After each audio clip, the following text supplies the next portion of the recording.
안녕하세요. 박상미 라디오 구독자 여러분. 오늘은요, 제가 정말 좋아하는 저희 힐링 캠퍼스의 상담사님 두 분과 함께 방송합니다. 네, 정희정 상담사님, 그리고 김진윤 상담사님입니다. 어서 오세요. 반갑습니다. 네, 오늘 두 분이 저희 센터의 센터장으로 근무하시는 날인데요. 저희가 같이 대화를 하다가, 이 내용은 우리 구독자님들과 함께 나누고 싶다. 그래서 갑자기 카메라를 켰습니다. 선생님들 좀 떨리시죠? 네. 근데요, 우리가 나눈 상실과 애도라는 주제의 내용은 우리 구독자님들과도 꼭 나누고 싶은 내용이라 여러분 오늘 우리의 진심을 또 우리 구독자님들과 함께 나누어 보도록 하겠습니다. 사실 내 가까운 사람을 잃어본 사람들만이 아는 슬픔이 있어요. 그래서 여러분들도 뭐 병으로 가까운 사람을 떠나보내기도 하고 또 사고로 또 떠나보낸 사람도 있고요. 또 우리가 스스로 떠난 사람들 같은 경우는 이 죽음을 어떻게 정의해야 할까? 사실 저는 두 가지가 다 포함된 죽음이다 이렇게 생각을 합니다. 마음의 병이 너무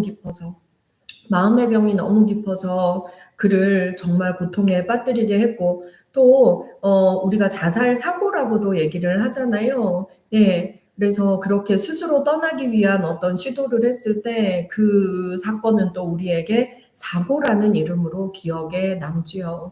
그래서 사실 우리가 누군가가 스스로 떠나는 죽음을 선택했을 때 우리 남겨진 자들의 슬픔이 너무너무 크더라고요. 그래서 그가 정말 심각한 마음의 병을 겪었고 또 사고가 합쳐져서 어느 날 갑자기 예고 없이 우리 곁을 떠났을 때 우리는 그 상실을 어떻게 받아들이고 어떻게 애도해야 하는지 저희가 오늘 대화를 한번 나누어 봤으면 좋겠어요. 제가 저희 구독자님들한테 이렇게 조금 얘기한 적이 있는데 제 마음이 해결 안 된 상태에서 얘기하니까 너무 힘든 거예요. 그래서 제가 그 방송을 이제 일부 공개로 이제 막 전환을 하기도 하고 이랬었거든요. 제가 작년에 저희 가까운 가족이 하늘나라로 갔다 이런 얘기는 방송에서 한 적이 있었어요. 저에게는 친척이지만 저의 두 번째 엄마?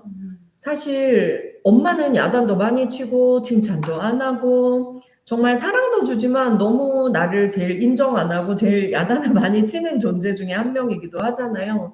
그런데 이제 저희 이모예요. 저희 이모는 정말 이모라는 단어 자체가 두 번째 엄마 같잖아요. 예.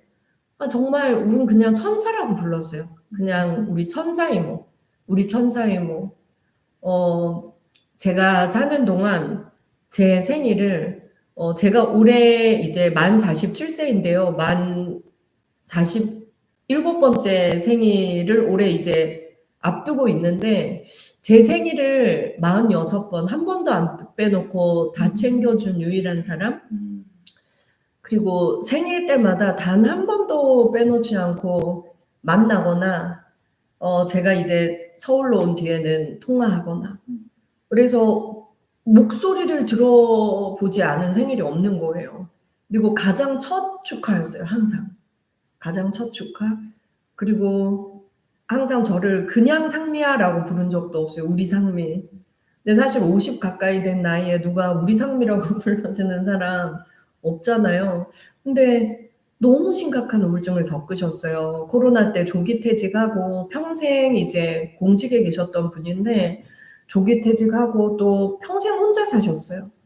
그래서 혼자 너무 오랜 기간 집에 있으면서 심각한 우울증을 겪게 되고 그래서 저도 이제 통화도 자주 하고 했지만 내가 상담자인데 내 가족은 돌보지 못했다는 이 어마어마한 죄책감이 지금도 사실은 저를 너무 힘들게 하고 있어요.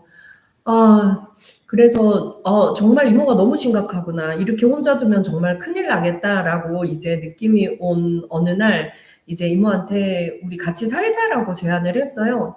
우리 같이 살자. 그래서 작년 10월이었는데 그 10월이 너무 바빴어요. 그래서 뭐 우리 보육원 아이들 또 보육원 교사들 캠프하러 전국을 다니고 있을 때였고 또 가을이 또 강연이 제일 많을 때거든요. 그래서 제가 10월 마지막 주에 부산에 가겠다. 10월 마지막 주에 내가 가겠다. 근데 너무 이모가 심각하게 안 좋아 보이는 거예요. 그래서 제가 10월 첫째 주에 제가 뭐 거의 강압적으로 기차표를 끊게 하고 올라와라. 서울역에 데리러 가겠다. 근데 그날 이모가 그 기차를 안 탄 거예요. 근데 제가 정말 너무 어리석었던 게 정말 너무 마음이 힘든 사람은 기차 타러 갈 힘이 없잖아요. 근데 제가 그 생각을 못 한 거예요. 그래서 그날도 너무너무 화가 났어요. 왜 그 기차를 안 탔나. 내가 그 기차 내리는 시간에 데리러 간다고 했는데 왜 그 기차를 안 탔나. 그리고 제 스케줄에 맞추라고 한 거죠. 10월 마지막 주에 내가 부산을 갈 테니 그때 만나자. 그 기다리라고 한 거죠. 근데 정말 마음이 아픈 사람은 그렇게 기다릴 수 없는 건데 정말 내가 너무 힘들다, 정말 죽을 것 같다라고 할 때는 그거 정말 마지막 신호잖아요. 그런데 내가 바쁘니 내 스케줄에 맞추라고 한 셈이 된 거죠. 내가 바쁜 일 끝나면 10월 마지막 주에 가겠다. 근데 제가 가기 전에 이모는 스스로 갔어요. 그래서 지금 이제 1년이 다 돼 가는데 여전히 생각만 해도 너무 힘들고 걸어 다니다 보면 그냥 곳곳에 보여요. 좋은 데 가면 좋은 데 가서 사람들하고 막 웃다가 이렇게 보면 그 구석에 이모가 있는 거예요. 그리고 너무 힘든 날 너무 힘들어서 이러다 보면 또 그 현장 어딘가에 또 이모가 보여요. 그래서 이 죄책감을 벗어버리고 싶다도 아니에요. 그러니까 너는 이 죄책감을 더 느껴야 돼. 너는 벌 더 받아야 돼. 이런 생각도 들고.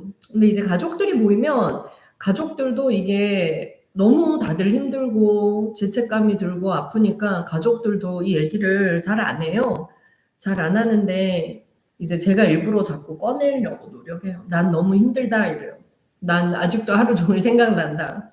자꾸 보인다. 그리고 꿈에도 내가 2번을 봤다." 그래서 저희 엄마한테도 너무 사랑하는 동생이니까 그러니까 엄마한테도 "엄마는 어때?" 물어보고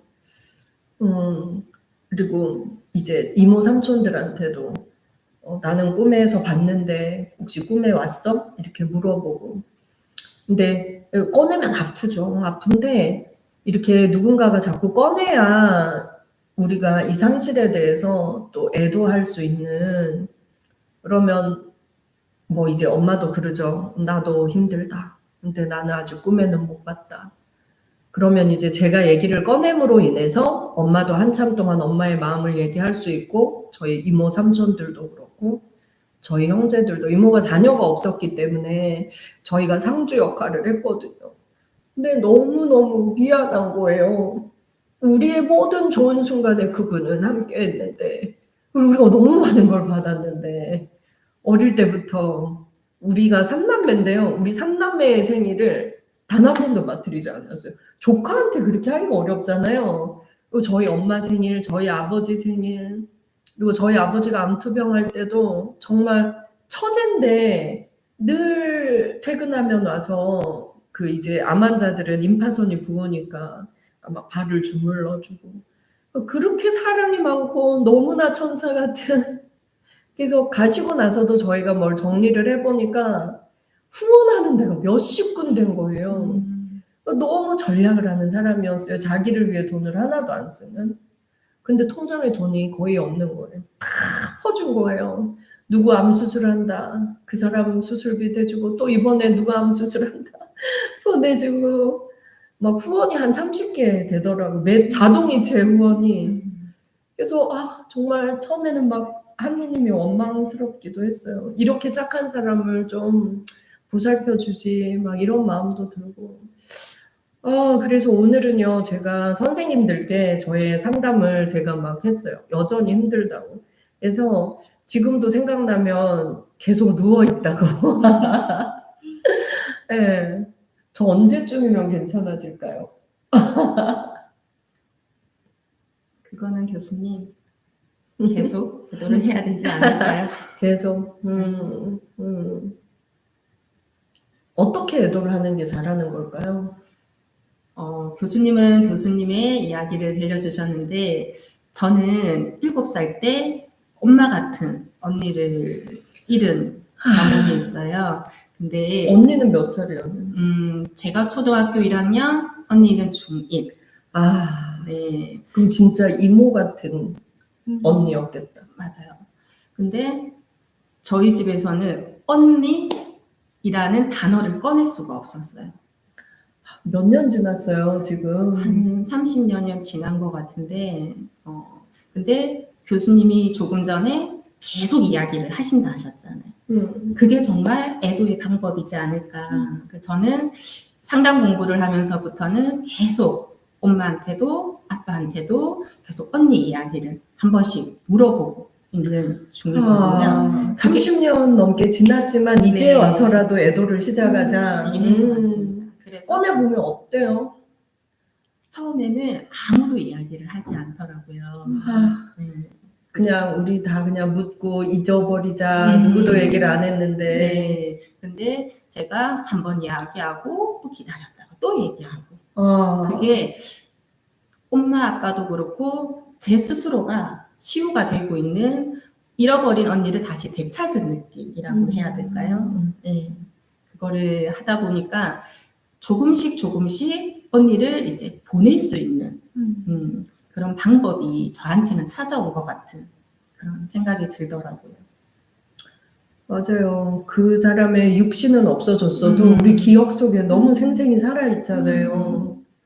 그래서 이 애도라는 게 우리가 그 사람을 추억하고 얼마나 좋은 사람이었는지, 얼마나 고마운 사람이었는지 이런 얘기들을 계속 나눌 때 우리 마음속에 영원히 함께 살아가는 게 아닐까.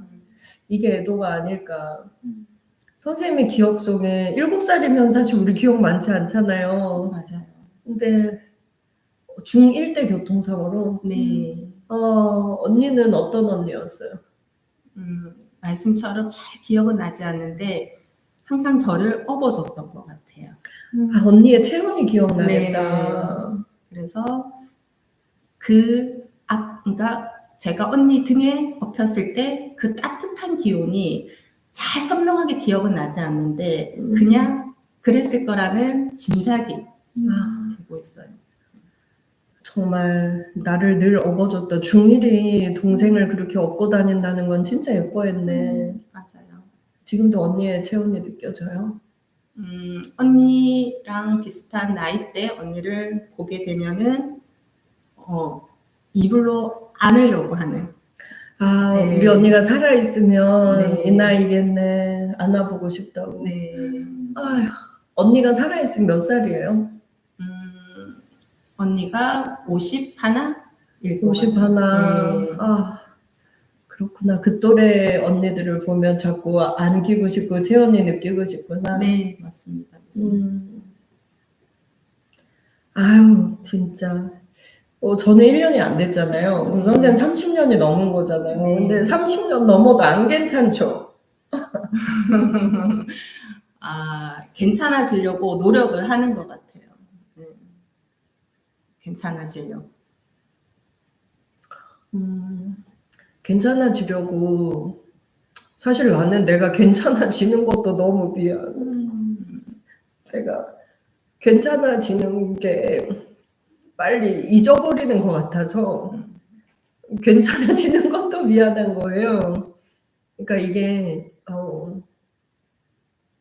계속 기도해주고 계속 기도해주고 그리고 고맙다라고 얘기해주고 그리고 얼마나 좋고 따뜻한 사람이었는지 이렇게 저도 친하고 제가 믿고 너무 좋아하는 분들 만났을 때 그 사람이 얼마나 좋은 사람이고 얼마나 착한 사람이고 그리고 주변에 많이 나누는 사람이었었는지 막 이렇게 나눌 때 잊혀지지 않고 누군가의 기억 속에 더 머물 수 있게 해주는 이게 내가 할 수 있는 최대한의 애도가 아닐까 이런 생각은 해요. 또 자녀도 없었고 배우자도 없었기 때문에 근데 또 이런 얘기를 또 꺼내면 같이 또 무거워지니까 잘 못 꺼내겠더라고요. 근데 오늘 선생님들하고 이 얘기를 나눌 수 있게 돼서 그 생각했어요. 우리 유튜브 보시는 분들도 내가 사랑하고 아끼는 사람을 떠나보내신 분들이 꽤 계실 텐데 사실 누구한테 말하기도 쉽지 않고 또 이런 얘기 자꾸 꺼내면 언제까지 그 얘기할 거냐, 좀 그만해라, 죽은 사람 얘기 좀 그만해라, 뭐 이렇게 또 면박 주는 사람들도 있어요. 그러면 또 하기가 어렵고, 그쵸? 그래서 그런 분들 계시면 저희랑 얘기 나누시자고 저희가 이렇게 방송을 또 찍게 되었네요. 예. 선생님, 언니는 이름이 뭐였어요? 이윤미. 윤미 언니는 사진이 맞나요? 예, 많은 것 같아요. 그래도 지금 사진 보고 하면 또 언니가 기억나겠네요. 예, 근데 사실 우리가 요즘에는 사진첩 같은 거를 잘 우와, 안 보잖아요. 맞아. 예. 근데 오늘 한번 집에 가면 봐야 될 것 같다라는 생각이 그리고 드네요. 요즘은 어플에 AI가 네. 또 현재의 모습으로 막 바꿔주더라고요. 그래서 윤미 언니가 51세가 되었다면 어떤 모습일지 AI로 해볼 수 있대. 또 너무 눈물 나겠다. 닮았어요, 언니가? 언니가 엄청 예뻤어요. 언니가 예뻤어. 네. 선생도 예뻐요. 감사합니다. 그렇구나. 저는 우리 진윤 선생님이 정말 열심히 사신다. 정말 두 사람이 사는 것처럼 열심히 산다 생각했는데 지금 보니까 언니의 몫까지 열심히 살려고 애쓰신 게 아닌가 그 생각이 들어요. 언니가 보면 되게 대견할 것 같아. 그랬으면 좋겠어요. 그럴 것 네. 같아요.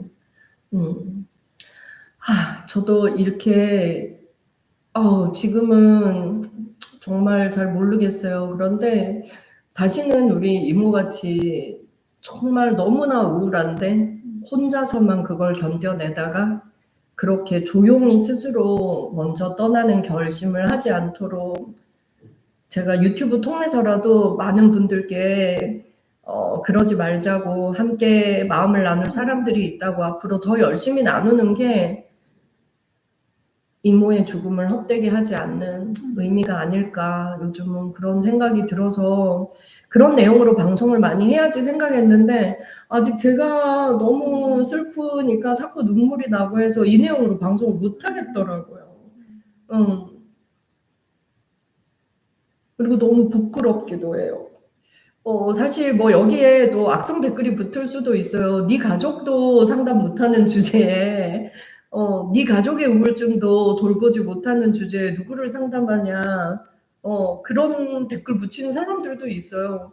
근데 저는 그런 댓글을 봐도 그래 나는 이런 댓글을 받기에 정말 합당해. 저 그 댓글 안 지울 거예요. 쓰고 싶으신 분들 쓰세요. 네, 그 욕을 들어야 된다고 생각해요. 그런데 그 욕을 욕으로 끝내지 않고 맞아 그렇다면 이런 분들이 더 이상 생기지 않게 내가 뭔가를 무릎 꿇고 열심히 해야지 이런 생각으로 전환해야겠다라는 생각도 듭니다.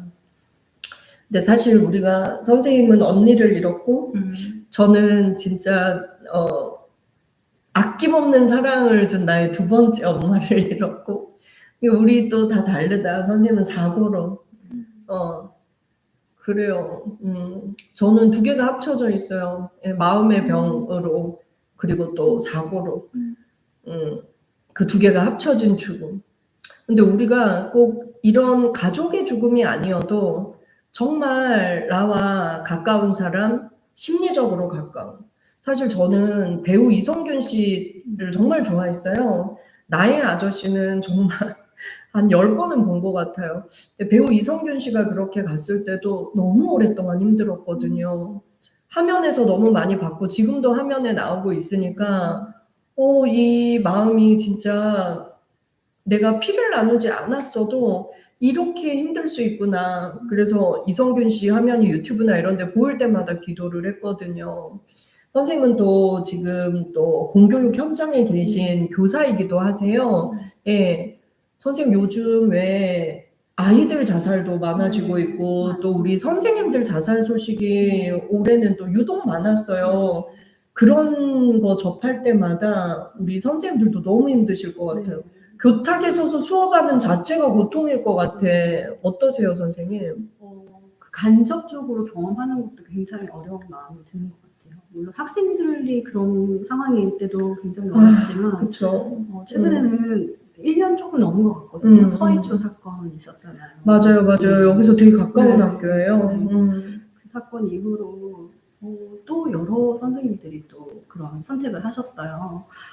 마음이 너무 힘들더라고요. 서희초 선생님은 사회 초년생이었고 네, 그 뒤에 맞아요. 대전인가? 네. 거기는 왜 본인도 아이가 있고 남편도 있고 이런 맞아요. 분이셨는데 네. 얼마나 고통스러웠으면 네. 내 가족을 두고 맞아요. 얼마나 고통스러웠으면 그 사랑하는 자식과 또 남편도 있는 가족이 형성되신 분인데도 불구하고 그런 선택을 하셨다는 게 마음이 아프기도 하지만 그 마음이 너무 사실 저는 이해가 돼서 더 힘들었던 것 같아요. 저도 이해가 되는 게 저도 이제 학생들 오래 가르치다 보니까 저도 유튜브 하면서 뭐 불특정 다수가 저한테 악플 달고 뭐 이 여자 목소리가 마음에 안 든다, 뭐 억양이 마음에 안 든다, 뭐 내용이 마음에 안 든다, 그런 내가 모르는 사람이 나를 욕할 때 이거랑 비교가 안 되게 내 학생이 나를 비난하고 나의 학부모가 나를 비난한다. 그럼 교탁에 서기가 힘들 것 같아요. 그리고 최소 1년을 함께 해야 하는데 선생님들의 트라우마는 얼마나 클까. 선생님들하고 그런 애도를 좀 같이 하시나요? 그럴 기회가 많이 없다 보니까 사실 마음속 한켠에 저 일을 나도 겪을 수 있다는 마음들을 다 가지고 계시는 것 같아요. 그래서 그냥 나는 지금은 운이 좋지만 앞으로 저런 일이 일어나면 어떡할까. 나에게도 일어나면 어떡할까. 일어날 수 있는 일이었다 생각하시는 분들도 있고 그래서 이런 상실과 애도를 선생님들에게도 필요한 작업이 아닌가 저는 생각하고 있어요. 그럼 저 궁금한 게 애들은 그렇게 교사 선생님들이 스스로 너무 힘들어서 목숨 끊었다 이런 소식을 접하면 학생들은 뭐라고 말해요? 선생님 지금 중학교에 계시죠? 중학생들은 뭐라 그래요? 이런 사건들이 되도록이면 이제 아이들한테 안 가도록 애를 쓰고요.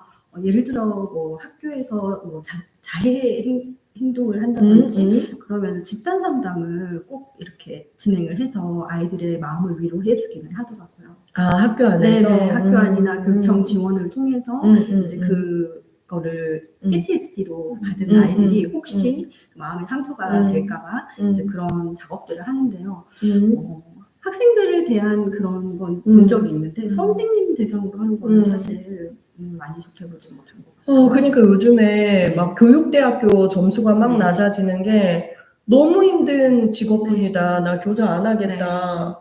그래서 훌륭한 인재들이 교사라는 직업을 택하지 않는 이것도 너무 슬픈 일이야. 그렇죠? 안타까운 상황이었어요. 그러니까 내가 정말 아끼는 학생과 학부모들이 나를 비난할 때 선생님도 그렇게 속상했던 적이 혹시 있어요? 네, 저도 이제 뭐 저를 비난하거나 그런 건 아니었지만 이 아이가 애착 불안이 있다 보니 이제 저에게 애착이 좀 형성이 된 학생이었어요. 근데 어느 순간 굉장히 잘 지내다가 어느 순간 자기 그게 해소가 안 될 때, 분노감이 일어날 때, 자기가 잘 때, 자기를 두고 떠난 엄마가 떠오를 때, 저에게 그런 감정을 해소하는 학생이었어요. 네, 그래서 굉장히 어려운 상황을 겪었었어요. 그때 진짜 우울하고 힘들었겠네요. 네, 왜냐면 물론 이 학생이 저한테 하는 행동에 대한 힘듦도 있었지만 선생님들은 그런 마음이 있으신 것 같아요. 내가 뭘 잘못했을까? 더 큰 죄책감을 느끼는구나. 그래서 그 상황에 죄책감이 드는 게 사실 힘든데요. 저만 그런 줄 알았거든요. 사실 그래서 사실 정말 많이 힘들었는데 나중에 비슷한 경험을 하신 선생님들과 이야기를 해보니 다들 그런 호소를 하시더라고요. 그래서 그 대전 선생님이 스스로 목숨을 끊었을 때 너무 감정이입이 됐다 하셨잖아요. 어떤 마음이었어요? 제가 그 상황을 겪으면서 병가를 써야 될 정도로 조금 심각한 상황이 많이 일어났거든요. 그래서 2달 병가를 쓰면서 정말 어두운 터널에 혼자서 있는 것 같은 기분이 들어서 이렇게 좀 일어나기도 힘들고 무기력하고 그런 상황을 겪었어요. 그런데 네, 여러 상황들 속에서 어려운 마음이 들더라고요. 그럼 이 방송 보시는 선생님들 중에 굉장히 우울하고 힘들어하는 분들이 계시다면 어떤 네. 얘기 해드리고 싶어요? 예. 그때 이제 그 터널 속에서 제가 그렇게 힘들 때, 이렇게 누워 있다가는 그 선생님 같은 선택을 할 것 같은 불안한 생각이 들더라고요. 되게 엄습을 해왔던 것 같아요. 그 두려운 마음이. 왜냐면 그런 선택을 하신 분을 제가 또 목격을 했으니까 나한테도 그런 일이 일어나지 않을까, 나도 그런 선택을 하면 어떡하지 하는 불안한 생각이 들어서 물 한 통 들고 그냥 무작정 걸었어요. 부산에는 갈매길이 있거든요. 제주도에서 올레길 있는 것처럼. 그래서 그 1-1 길부터 그냥 물 한 통 들고 하루 종일 걸었던 거예요. 그냥 너무 눈물이 나면 그냥 울기도 하고 그 파도를 보면서 그냥 정처 없이 울기도. 저기 들어가면 어떨까? 기분 이렇게 어떤 느낌일까? 그런 상상도 하면서 근데 자연을 보면서 걷다 보니까 좀 자연 치유되는 느낌이 들더라고요.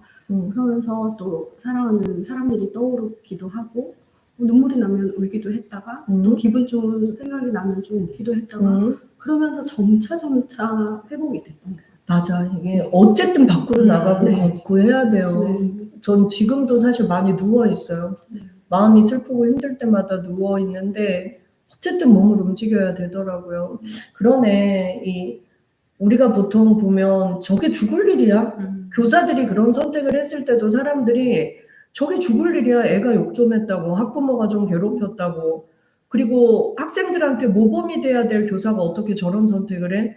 오히려 그 죽음을 놓고도 막 훈장질하는 사람들이 꽤 있더라고요. 근데 오늘 들어보니까 내 학생과 내 학부모들이 나를 비난했다는 건 어마어마한 죄책감. 예, 우리 일반인들이 느끼는 것보다 그냥 직장 동료한테 비난받고 이런 거랑은 차원이 다른 더 큰 죄책감과 좌절감도 들 것 같다, 이런 생각이 드네요. 사랑을 더 많이 줬기 때문에 그 사람이 그렇게 돌아왔을 때 그 배신감이랄까요?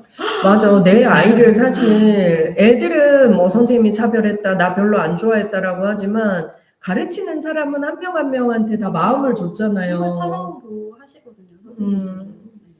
그러니까 사랑을 많이 주고 아이에게 정을 많이 준 선생님들일수록 곱하기 10, 곱하기 100 힘들 수 있을 것 같아요. 그렇죠? 사랑이 많은 선생님들이 이런 도움을 또 맞아. 사랑이 없으면 그냥 직장, 월급 받는 곳, 아이들은 내 고객, 이렇게 솔직히 냉정하게 생각하는 선생님들도 있어요. 저희 상담센터에서 만나보면. 그러면 오히려 애들한테 정 안 주고 그냥 내 65세까지 직장일 뿐이야. 그리고 애들은 내 고객. 이거 뭐 악성 댓글 있을 수 있어. 욕하려면 욕해라. 이런 마음이면 오히려 괜찮더라고요. 그런데 진심으로 아이들을 내 새끼 다 예뻐하면 내 새끼가 날 욕하고 부정하는 거니까 사실 삶의 의미를 잃어버렸다, 죽고 싶다, 이런 생각으로 가기 쉬울 것 같아요. 이 방송 보시는 선생님들 그런 마음이 들 때 절대 내 잘못이 아닙니다. 그럴 때 꼭 상담 받으셔야 돼요. 네. 우리 전국에 계신 교사 선생님들 중에 우울하고 힘드신 분들, 여기 상담 전문가 여기 계세요. 교사분들이 상담 많이 받으시더라고요. 네. 행복빛 루시. 유튜브 참 하시잖아요. 네. 그 유튜브에 신청해도 되겠네. 네.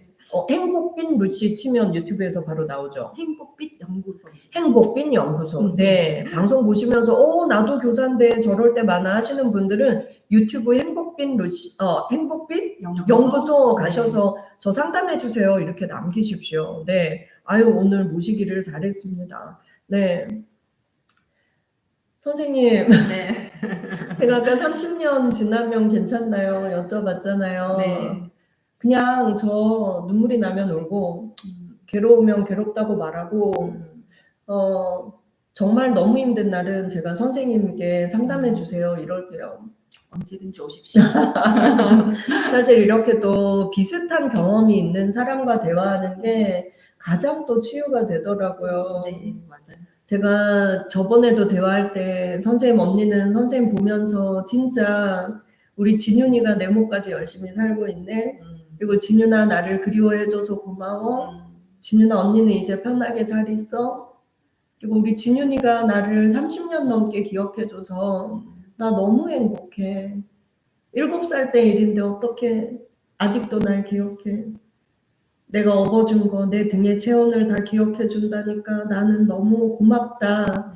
이렇게 말할 것 같다고. 네. 진짜. 교수님이 하신 말씀 언니가 했다라고 생각해요. 선생님도 저한테 네. 저희 이모가 오늘 이 방송 봤다면 저한테 뭐라고 할까요? 그 말 좀 전해주세요. 어떤 말씀이 듣고 싶으세요? 선생님이 해주세요.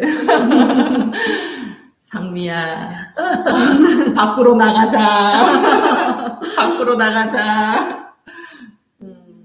괜찮을까요? 누워있지 말고 밖으로 네. 나가자. 네. 그래요. 잘 있다고. 잘 있다고. 그렇게 말할 것 같아요. 네. 저는 교수님이 강의해 주실 때 돌아가신 분도 대화를 할 수 있다. 인생의 무대의 주인공은 나이고 그 관객들이 둘러싸이는데 돌아가신 분들도 나를 지켜보고 있고 나와 대화할 수 있다. 그게 전 정말 마음의 울림이었거든요. 아마 그 이모도 교수님과 맞아요. 대화하고 매일 있고. 지켜보고 있을 것 같아요. 네. 이 자리에도 네. 듣고 있을 수도 있다는 네. 생각이 들고 우리가 몸은 죽어도 영혼은 영원히 우리와 함께 할 수 있기 때문에 네 잘못이 아니라고 이모가 저한테 말해줄 것 같아요. 그럼요. 이렇게 기억해줘서 너무 고맙다고 얘기하실 것 같아요.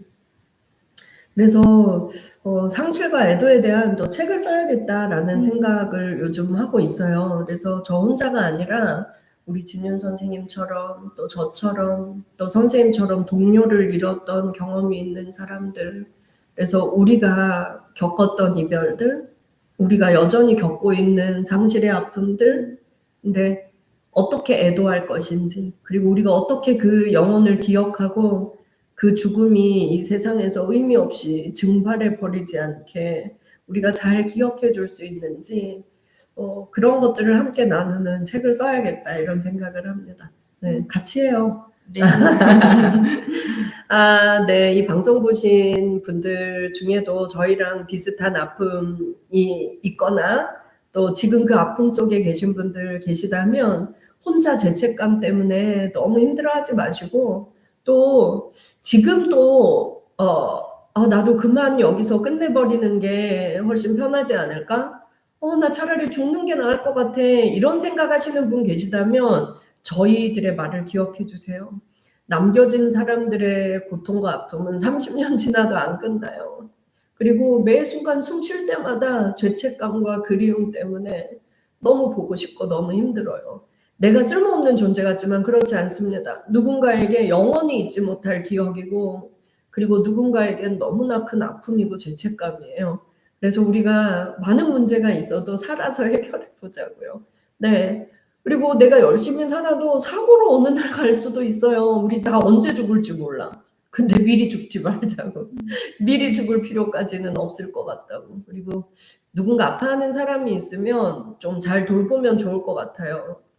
그래서 내 스케줄에 맞춰서 다음 주에 만나자, 다음 달에 만나자가 아니라 그 사람이 너무 힘들어 보인다면 오늘 당장 만나주세요. 오늘 당장 만나서 그 사람의 이야기를 들어주고 또 한번 안아주고 업어줄 수 있다면 업어주고 그러면 우리가 또 그런 안타까운 죽음들을 막을 수 있지 않을까 하는 생각이 듭니다.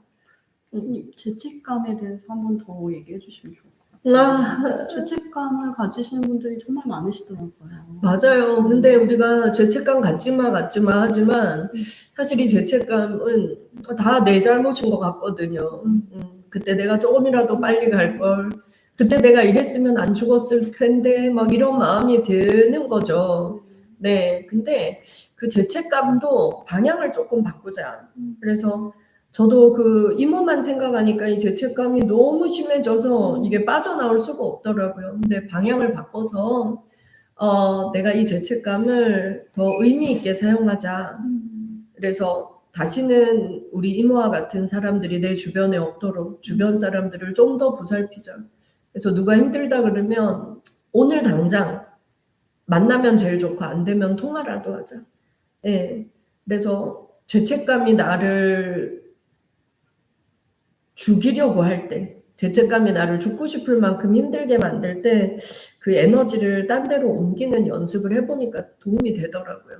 그래서 여러분들도 죄책감이 들 때, 이 죄책감을 어떻게 내가 좋은 방향으로 돌릴 수 있을까? 긍정적인 방향, 생명을 살리는 방향으로 또 돌려서 쓸 수 있지 않을까 하는 생각이 듭니다. 제가 최근에 이제 상담을 해보면 자기를 해치거나 자기에게 죄책감을 굉장히 많이 가지는 분들이 많으시더라고요. 맞아. 네. 그냥 꼭 이 상실과 애도만이 아니라 그냥 관계 문제에서도 다 자기한테 이 죄책감을 돌리시는 분들이 많거든요.